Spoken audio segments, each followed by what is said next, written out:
Let's take a look at a more sophisticated Deno TypeScript project. In this case, I'm going to build a system resource monitor here.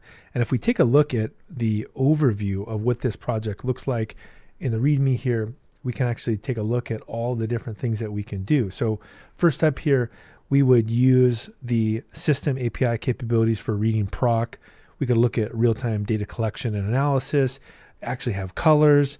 And what's nice about this is with Deno 2.3, you can do lots of really cool things like explicitly have permissions.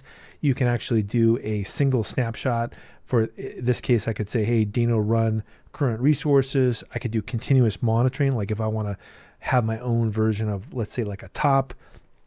And then finally, we can do a compile and run, which I think is really compelling because again, I can build my own executable and maybe I use that instead of htop or top or some other tool.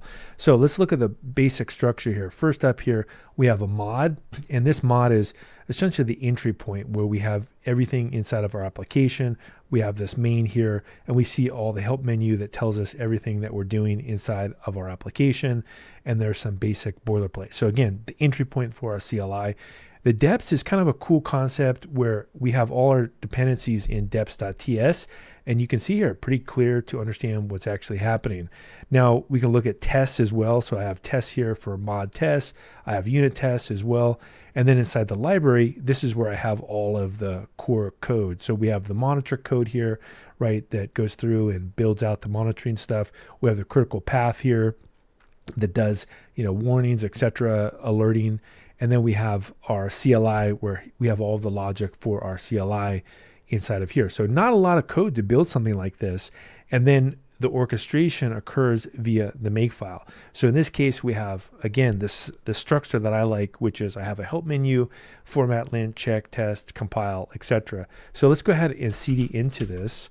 And we go to the resource monitor. I'm going to do make help so I can get this nice help menu if I want.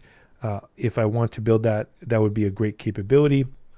In this case, though, I'm going to say make format, double check. I'm going to do make lint, and then I'm going to do make check, right? So I have a whole series of things that I can do by just following the make file.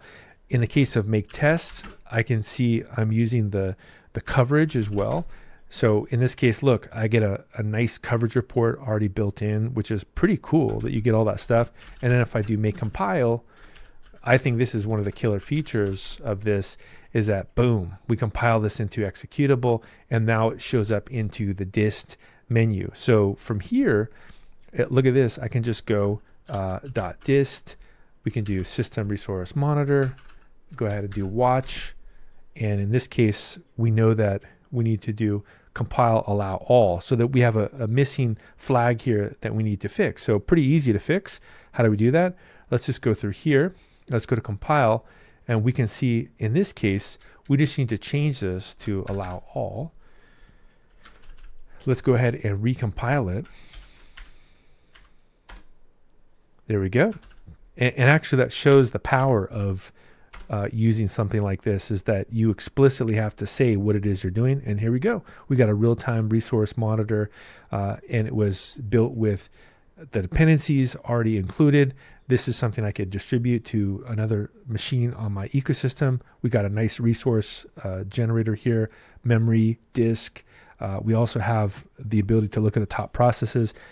Honestly, we're at the point now where we can build these kinds of tools very quickly with something like Deno, and it's really getting the best of both worlds. It's getting the best of Rust, or we're getting the best of TypeScript, and you can combine it all together to have a very safe and performant scripting language that builds these standalone executables. And these